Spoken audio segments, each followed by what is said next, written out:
Welcome back to the channel, everyone. Today I decided to take a look at one of my favorite kaiju in this series, King Caesar. Making his film debut in 1974 with Jun Fukuda's Godzilla vs. Mechagodzilla, this monster always stuck out to me, and for the longest time I didn't even really know what he was, or neither did a lot of people. Also, forgive me on some of these pronunciations in these videos. I'm a hick from Ohio, not a scholar after all. King Caesar is an ancient Shisa kaiju. Now what the fuck is a Shisa kaiju? Well, after some extended research, I have an answer for you. Shisa are golem gargoyle-esque creatures derived from Chinese guardian lions and were brought into Ryukyu, which is now modern-day Okinawa, in the 14th century. King Caesar's role in the film as the guardian of Okinawa is actually partially based in history a bit, with something like the legend of the sea dragon that terrorized the villagers of Marambashi. A king who was gifted a necklace of a figurine of a Shisa attached to it happened to visit the village during one of these said attacks. Upon holding the necklace against the dragon, the Shisa let loose a mighty roar so deep it could be heard across the entire village. An enormous boulder then came hurling from the sky and crushed the dragon's tail, which led to its eventual death. If you made it through that tiny history lesson, I appreciate you. I was not expecting to go off on any tangents, but I figured that was some interesting information. The figure being reviewed today is the DefoReal from X+.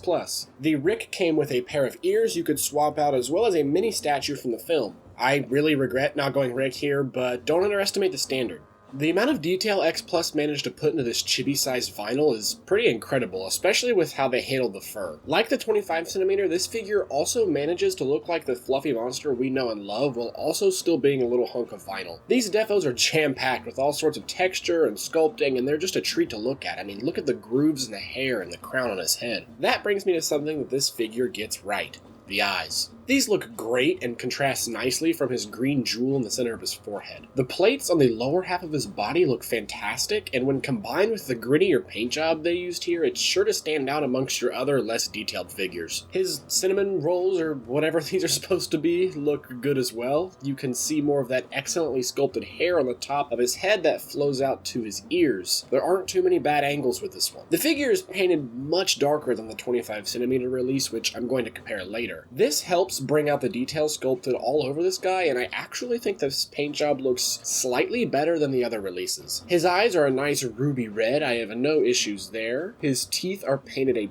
bone white, which is slightly lighter than the more yellowish color X+ used on his finger and toenails. As for articulation, these figures don't have any at all, which makes this part pretty easy. He's around 5 inches tall and can fit into your hand, but I've noticed he sort of wobbles a little bit, so be cautious when displaying and handling him, or he might want to take a shelf dive for shits and giggles in the middle of the night. For size comparison, here King Caesar is next to another DefoReal figure, the Rick Godzilla 1962, the Ultra Hero series Ultraman Leo, the movie Monster series Godzilla 1974 and Mechagodzilla 1975 from Bandai, and lastly, the large monster series King Caesar, also from X+.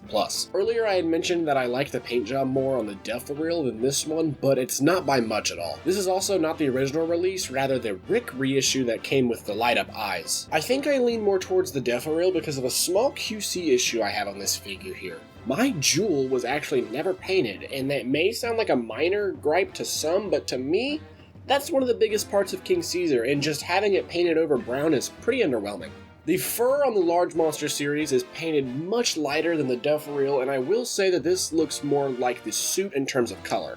Both of these figures are fantastic in their own right, and I can't recommend them enough. If you were wanting to get one of these now, you'd be paying a bit more than they were on release, but I promise that this figure will fit any King Caesar void you have in your collection at all. If you have the money and the patience, then definitely go for the Rick release though, as this figure is completed with those accessories. This DefoReal is a fantastic representation of the character, and that's coming from someone who is awfully childish and picky about things related to his Godzilla film. If you're looking for something with a more premium amount of details, coupled with a smaller scale, then you definitely need to go for these. That does it for this review, everybody. Thank you if you made it this far, and if you want to see more content, you can always follow me on Instagram. That link will be in the description below. Don't forget to like and subscribe to the channel. Every little bit helps so much more than you think it would. I promise you. I'm currently on daily uploads, so videos are being pumped out left and right, and they're improving with each upload. Thank you once again, everyone, and I'll see you next time.